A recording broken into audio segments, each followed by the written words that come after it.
Welcome to the Bulletproof Podcast. This is Gary Coach Clinton, and in this podcast, I'm going to give you the audiobook for chapter number 5. What you become what you think about. Very important chapter, very important turning point in my life, at least when I went through my depression. What do I mean by that?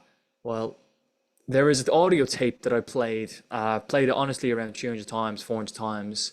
It's called "The Strangest Secret" by Earl Nightingale, and that's what basically the key message is. You become what you think about, and you have to learn this over a process of time. You don't just automatically think this and understand this, but you are the sum total of your thoughts right now, good or bad or indifferent. You are the sum total of your thoughts, your perceptions, your ideologies, your beliefs, every single thing.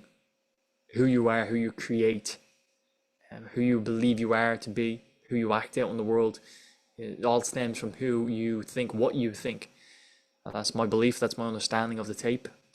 And with that, let's look into this chapter of Never Give Up, chapter 5, Never Give Up, of how to beat depression with confidence, goals, and thinking, becoming an awesome human being. You become what you think about. On one side of the book at the start, and the other side, a quote by Buddha, as well as Napoleon Hill now in a second. What you think you become. Let's start. This is important to know. Whatever the mind can conceive and believe it can achieve. Segue from the book. For example, if you genuinely start a business and you believe you can, or you believe you can't, you're both right. Henry Ford has the quote, the lasting quote there. But if you start a business and you do X, right, you will continue to do X if you believe it will work. If you don't believe it will work, you will stop. Very simple principle, right? So therefore you become what you think. Therefore what you are thinking is literally becoming of you. Let's get back to the book. This quote is from a good man called Napoleon Hill. You may know him as the author of Think and Grow Rich.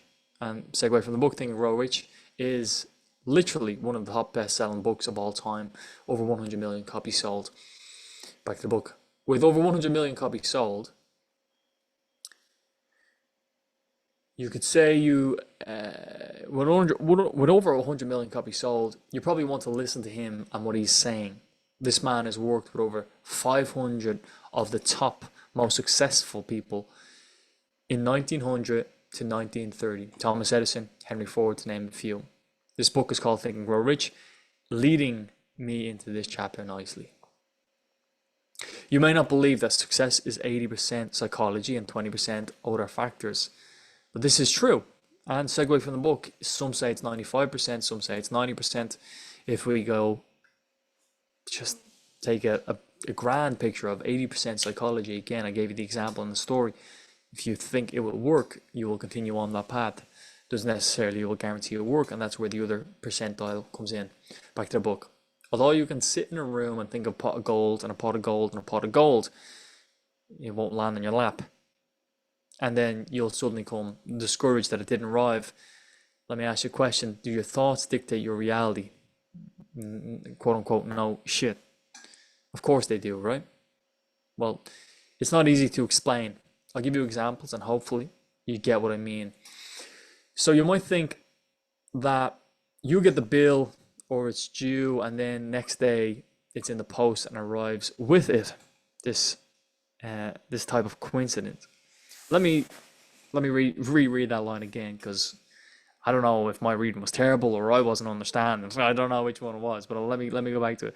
Okay, I'll give you examples. I'll give examples, and hopefully you can get what I mean. So you might think that you get a bill, or it's due, and then the next day it's the postman arrives with it. And this is a type of coincidence. Right, segue from the book. Now I know what I was actually trying to say. It's examples where it's played out in my life, and maybe it's played out in your life, and you have to do a bit of soul searching to realize this.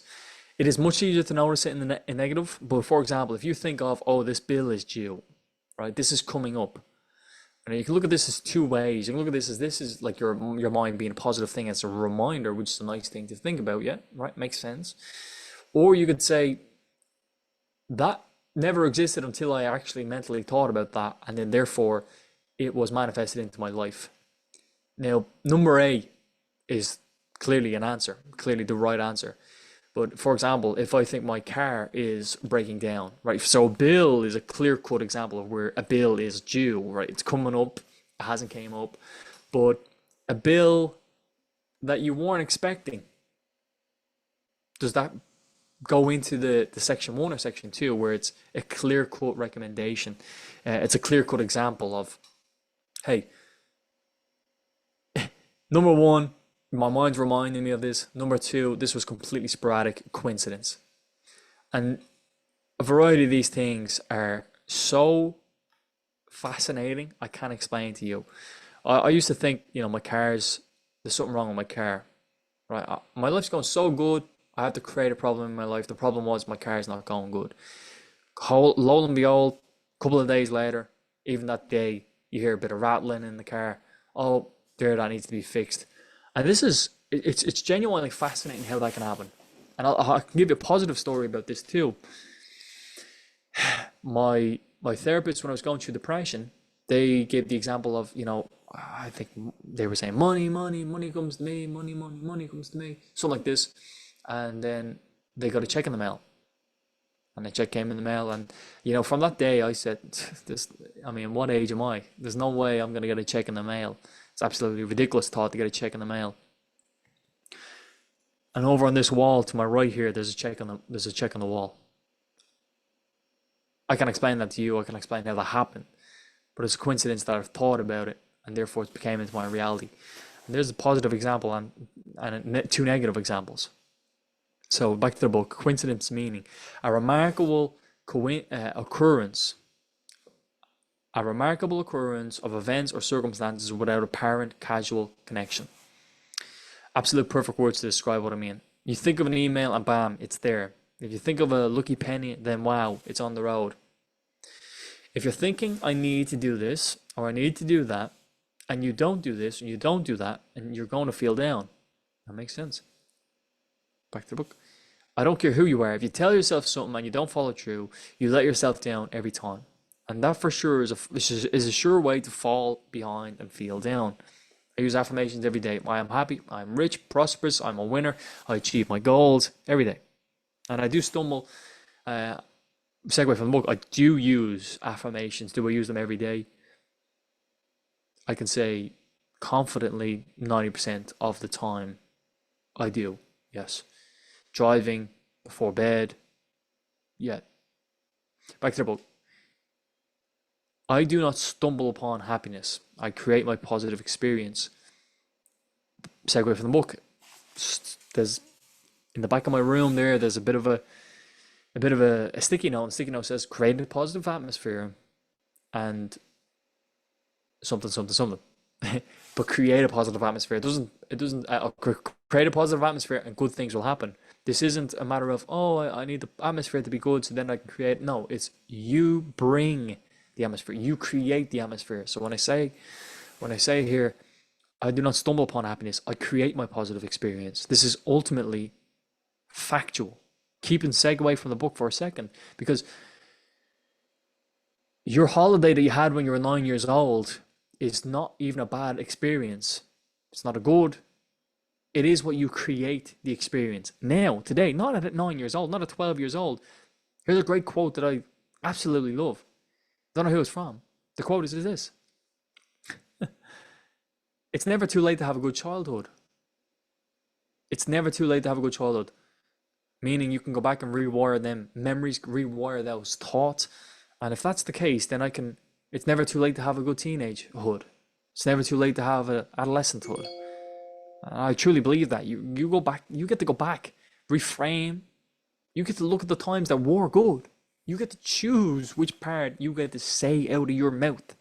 If I had all bad experiences in my childhood, but I had 4 positive memories, I'm going to say the 4 positive memories. I'm not going to utter the negative experiences. So back to the book. And here's an African proverb. If there's no enemy within, the enemy without can do no harm. The enemy outside can do no harm. The average of your 5 friends, I mentioned I'll talk about this a bit more. This will blow your mind, and this will make you think that I, Napoleon Hill, and Jim Carrey are nuts. I briefly spoke about this in earlier chapters, but it's something close to my heart and very important to understand. I'll mention what I said before above. Show me your friends, what you do on the weekend, what they earn, what hobbies they have, and and how they treat the waiter. And I wouldn't need to speak to you to know how you are, or to know you. Show me your friends, and I'll show you your future. Is a quote by someone as well. Let's look at this. Say you have a goal to lose 2 kg or 20 pounds or whatever the goal is. If you eat healthily and surround yourself with people who are eating healthy, the goal won't be so hard, right? Right now, let's say you hang around with people who always eat food, and then they're not making your life easy. In fact, it will be hard. If you're hanging around with someone who's eating, I believe you'll become very hungry. Right, so there's a couple of examples, take away from the book, there's a couple of examples there that are given you. So if someone's eating in front of you, you're more likely going to smell the food, which then triggers off a certain amount of conditions in your own mind that are going to make you feel a bit more hungry. Right, that's just a natural thing, especially if you haven't eaten in a while. Right, especially in that case. And then therefore, if you're around someone who's in, hey, do you want to get Burger King? No shout out, no affiliation. If you want to go to there, you want to go to a fast food chain, are you going to say no? Well, that takes a lot of resilience, right? But if you're going to say it 100 times to you, how much times is you going to reject it? Compared to a friend who says, let's go to a smoothie bar. Let's go to a smoothie bar. Let's go to a smoothie bar. Let's go to a smoothie bar. 100 times would they recommend that? There's going to be a whole different life. It's a whole different trajectory. And then go back to positive experiences. Which one is going to have a positive experience? You can have both. You can have a positive experience. You can have a negative experience in both, for sure. Over the course of your lifetime, which one's going to make you more fulfilled, have more energy, be more proud of yourself? That's going to be the smoothie bar. And I think one of the last examples I gave just there, a little recap, a little reread. So I covered them. Now, keeping a little segue from the book, I don't know this article. This was an article that I put on my story. Someone replied to said, "Wow, that's absolutely fantastic." And the article is this: it's like if your friends are obese, it's like 80% likelihood that their friends are obese, and then something to do with their families as well. It's a fascinating thought that if your friend is obese, the likelihood of their friends being obese is 80%. It's something like that. I don't know what the exact thing is. So don't put that down on pen and paper as truth. It is something like that though. Back to the book. I believe you'd become hungry. So yes, it would be hard for you to stay on track with your goal at some stage. It does also come down to how resilient you are and how much you focus on your goal. But let's consider hanging around with people that are like-minded and eat healthy. How much easier would it be? I say away from the book, just an example of if someone invites you constantly to a healthy place, how much easier is that going to be to say yes, to say no to other places? Back to the book. It is so important to surround yourself with people who are on your wavelength, on your goals wavelength, who will take you to the promised land or lose your 2 kg weight goal or take you to a financial goal. Which will be better for you? The people that are always going to go eat and are obese with the people that will cook food and eat healthy meals.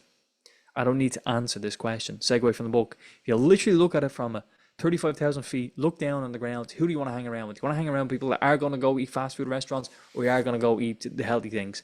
It's such an obvious answer. How come people are falling into the trap? Constantly eating junk food. It's absolutely mind-blowing. It's just the example with like, I don't want to spend money on this, yet they spend money on this. It's absolutely ridiculous. You clearly got to take decision into your own hands. And this is what the chapter is clearly about. You become what you think about. You are on an unconscious level thinking, I want to have this. And in your conscious mind, you're going, I want to have this. I don't want to have this. In your conscious mind, I don't want to have this takeaway. I don't want to have this takeaway. Your deep conscious, your subconscious, your alter ego, whatever you want to call it, is craving for that thing.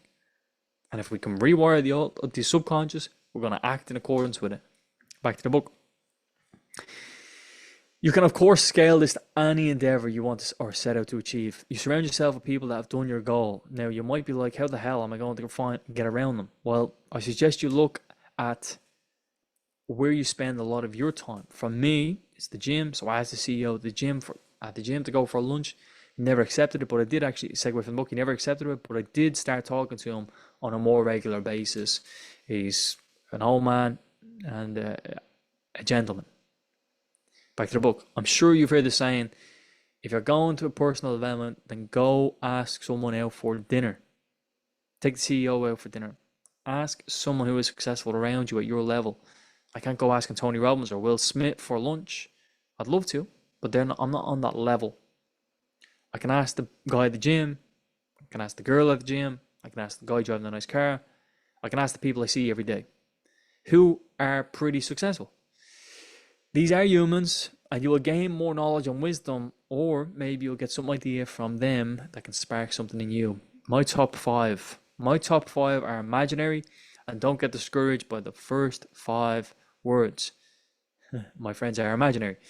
This works, I promise you. Here's my list. Tony Robbins, Dean Graziosi, Jocko Willink, Cristiano Ronaldo, Grant Cardone. These are my 5 right here. Right now, as I write this book, segue from the book, these wouldn't be my top 5 right now, but these are important. It's an important concept that I'm suggesting to you right now. I believe this will change, be it from growing or from them doing something unjust. I can't be on that level because it won't serve me, help me, better me. Let me read that again. I believe, okay. These are my 5 right now as I write this book. I believe this will change, be it from me growing or from them doing something unjust or even something I don't believe in. I can't be on that level because it won't serve me, help me, or better me. Segue from the book. What I mean there is, yes, when I wrote this book, they were my 5. They're not my 5 now. I have had different insights, different knowledges, different beliefs. I've grown to a different level, to a different mindset that I don't resonate with them on the same level. When number 5, for example, Grant Cardone, that was when I was doing sales. I was practicing sales, right? So he was on my mind, and it's fascinating. It's like when people do a variety of things. If I were to do a podcast, for example, I'm going to do like recency bias, whatever I saw within the last week or 2 weeks, whatever is in my notes. That's what's going to get carried out in the podcast. It's very real, but basically whatever anyone is speaking about is either from a long time ago or from very recently. That's my understanding. And you can find some people and they will tell you, oh, this only happened a little while ago. So it's an interesting thought. Anyways, okay, back to the book. Here's an example of how I use my 5 to better myself and better me towards the future. Number 1, podcasts. Immerse in these. I've got a whole playlist dedicated to these 5. There's audiobooks, there's podcasts, and there's clips from seminars all in one place and playlist. I'm serious. When I say I've listened to them over and over again, as I've written this too, I'm on a music diet. Music will always be there, but I'm growing now. I'm not partying, and I'm not enjoying, enjoying these podcasts. Segue from the book. I still don't party, and I also somewhat have a music diet, which is an interesting thing. It's not a real diet. It's like, of course you're gonna listen to music, but I'd rather listen to a personal development tape, a podcast, because you're gonna find something useful from it. Music is great, but music can make you feel all sorts of ways in a short burst. And if you're listening to sad music or sad song comes on, it triggers off a memory, triggers off a time, and then you're in the emotional wavelength. Well, the same thing can happen with a podcast. Ultimately, it's aimed at resolving that challenge, hurdle, mindset, whatever it is. I love podcasts, love the audio tapes. And they can absolutely change your mind. They change my mind indefinitely. You're listening to something that I hope is changing, molding, growing your mind. When I say changing, I mean changing for the positive. P.S. Did you know Bill Gates took a TV and music diet during his 20s? And here's a quote from him. It sounds extreme, but I did it because I thought they were distracting me from the things and thinking about software. Number 2, watch their content on YouTube, Netflix, documentaries, and pick up their behaviors. Number 3, read their books, read all their blogs, and all their quotes.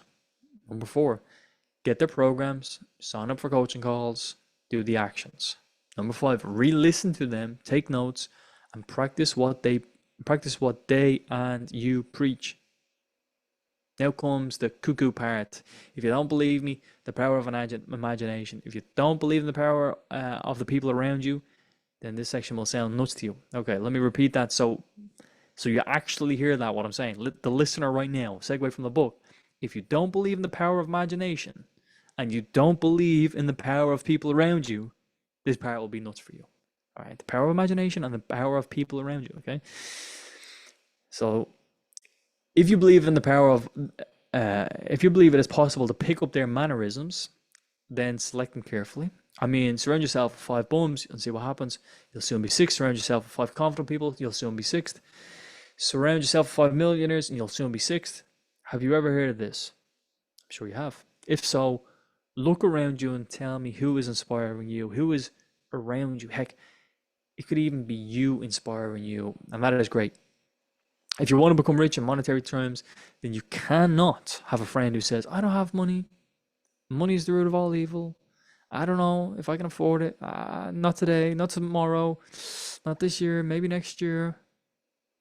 You can't have them around you. They're sucking the life out of you. They're sucking your mindset as well. Because when they say, I don't have X, see what thought has entered your mind there. I don't have X. Segue from the book. If I don't have X, right, whatever X is, that thought, the sentence is in your mind, right? And you become what you think about. So listen to that sentence. Now who is I? Is I you and your thought process, or me, Gary, saying that? It's both. We're both hearing I. That's how influential I can be. It's influential people on TV can be. It's influential how people on social media are. We what? We didn't do nothing.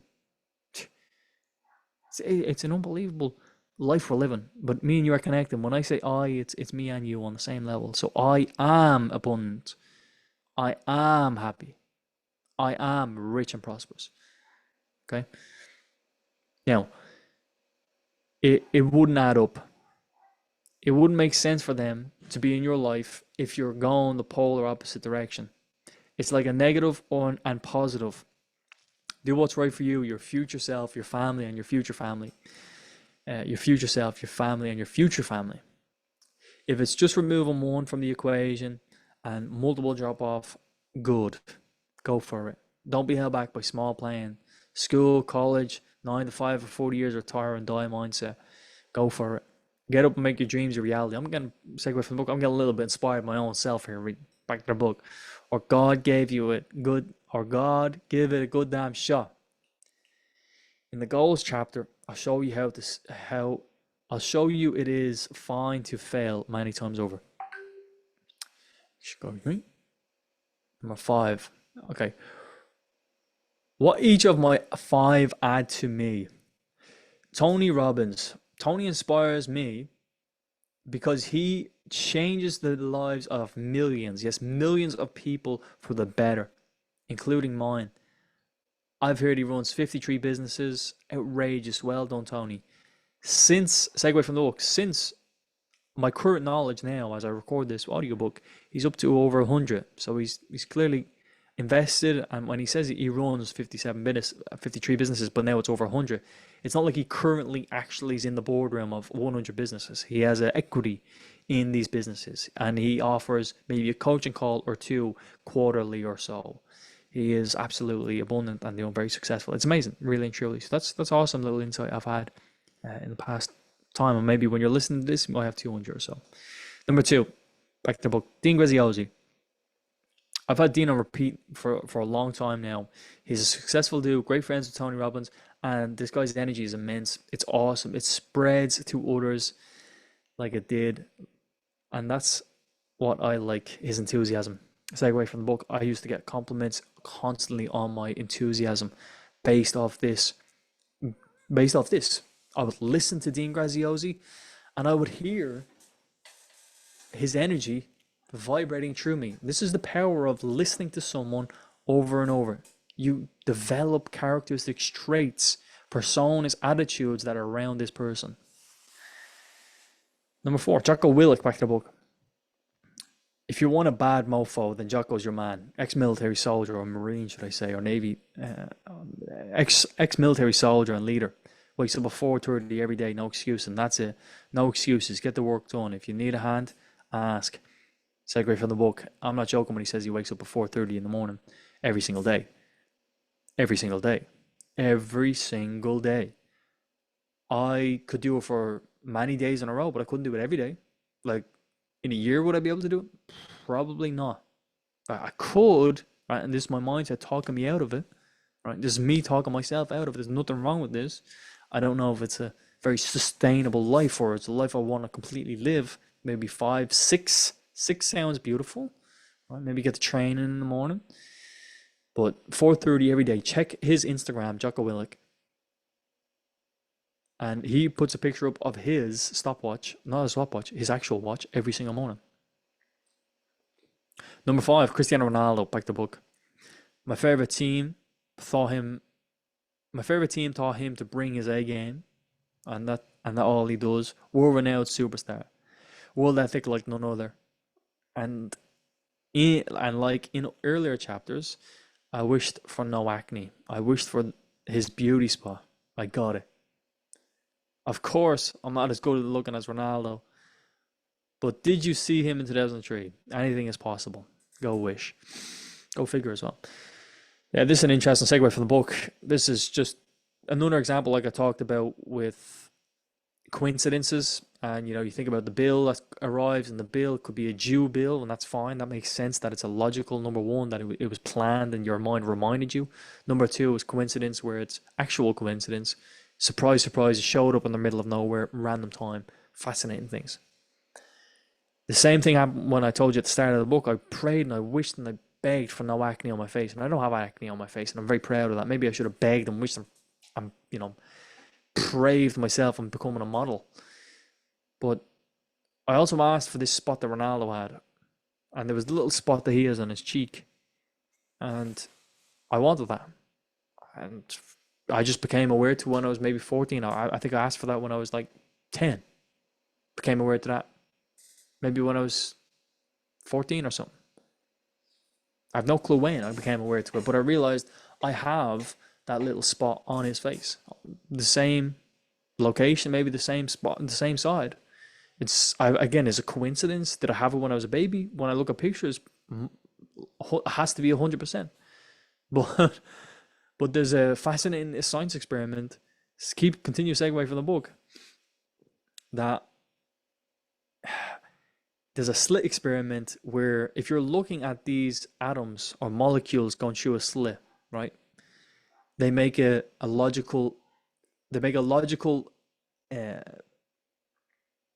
If you put two slits in a board, you put two knife holes in a board, and you aim the slits through them, right? You're gonna have two lines at the back of the board, right? That just makes sense. And this is very mind blowing in many ways, maybe revolutionary in some ways. But when you're looking at the slits on the back of the board, you shoot them through the two slits and then the little board at the back, and they line up perfectly, right? There's two lines. Now, if you take the camera out of there, you're gonna have 5 waves. Instead of 2 lines, like you have the 2 slits, you're going to have 5. Now, that doesn't make any logical sense. You still have 2 slits, but now you've got 5 waves. Again, it doesn't make any sense, but when we observe it, it acts in accordance. When we don't observe it, it acts in different accordance. Now, what I mean by this, and I relate this to this is completely, sounds woo-woo, and maybe it's woo-woo at this time. But this spot that I wanted on my face, it's not a spot, it's like a beauty mark, a beauty spot, or it's whatever you call it. It's like not a birthmark, but it's a little freckle. Did I have it as a baby? As I checked pictures, I haven't checked pictures, but I would absolutely 100% yes say it is there. Was it there before I asked for it? I'm not sure. Was it there until I realized it? I'm not sure. Did anyone else notice if it was there or not? I doubt they did. So I think that could have been manifested and planted on my face in an instant, and I wouldn't have noticed because I don't have any recollection to it. Logically, via our complete life, our known life, obviously it didn't just magically appear on my face, and it's been happening the whole time. I'm simply suggesting the fact that, and this is another concept, another idea, that what you are not looking at. So you're listening now, you're walking around, you're looking. Continue segue from the book. Outside of your eyes, then molecules aren't there, aka the atoms are basically disformed connections, intertwined connections And this is so fascinating to me. It's such a fascinating concept that we're all connected. All the atoms are connected, right? Oxygen, there's atoms in oxygen, there's atoms in the hard, everything is connected, right? So therefore,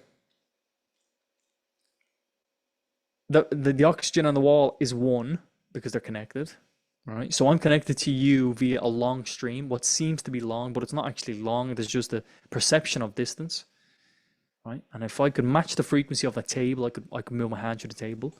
And what they're saying is, what I understand, if you're not looking at something, it's not there. But as you turn to it, it is there because the atoms and the molecules restructure themselves in a way based off the slit experiment. So therefore, when we look at it, when we see it through the slits, it did create the correct order of two slits. When we're not looking at it, it creates its own pattern, its own uniqueness. It's 5 slits in the back. It's 5 patterns in the back. When we look at it, it's 2 patterns. When we don't look at it, it's 5. So this is such a fascinating thought process. And I believe I'm connected to you. I believe I'm connected to all 5 of these people that I'm reading in this book. And this is also why it's good to be a good human being, huh? Let's get back to the book. I'm way past my schedule. I definitely went overboard on this chapter. We're only got 4 more paragraphs left. Number 5, I mentioned 5 was Ronaldo, but number 5, back to the book, Grant Cardone, success. This guy has got the life we probably all want. I wouldn't swap it, but I'd enjoy the luxury he has. Massive action taker and go-getter. Segue from the book, when I read this, Grant was a massive action taker. Since then, he's even proved more of an action taker he is. He's done a documentary called Undercover Billionaire. Fascinating documentary. He's got 90 days to grow a business to $1 million. I highly recommend it. You can find the full version, about 6 hours altogether in one place. Back to the book. My 5 are used to benefit myself. Could you create your 5? Segue from the book. I ask you to create your own 5. Back to the book. Get comfortable with them. Design your own lounge area so you can sit in peace and enjoy their company. Ask powerful questions and get great answers. Oh, and bring a pen and paper too. Ideas will flow. Who'd be in your 5? Abe Lincoln, Messi, Alex Ferguson, Sarah Blakely, Oprah. Who'd make it in your top 5, past or present? Maybe it is your future you. In this chapter, I'd like to thank Napoleon Hill. His work is still around now. His success principles are some of the ones I use today. Enthusiasm, will, and pleasing personality. Amazing work from him. So that is chapter 5. You become what you think about of my Amazon number 1 in the free section, the depression section. How to beat depression with confidence, goals, and thinking. Never give up. It's a truly blessing that you're here. Go follow me on Instagram. Get the description. Check out the description for links such as Quasi.com, which is a sponsor of the podcast and the audiobook, and Upskill Online, another sponsor of the podcast. Click on them, book your holidays, or also find 10 free courses on Upskill Online. With that being said, join the school community on the links in there as well. We're growing the Bulletproof Mindset community. The Bulletproof Mindset community. Join in. I know you want to do it. Welcome to the community. I hope to see you in there. I hope to hear you in there. Thank you. Have a beautiful, blessed day. You are amazing. I'll see you in the next episode for chapter 6.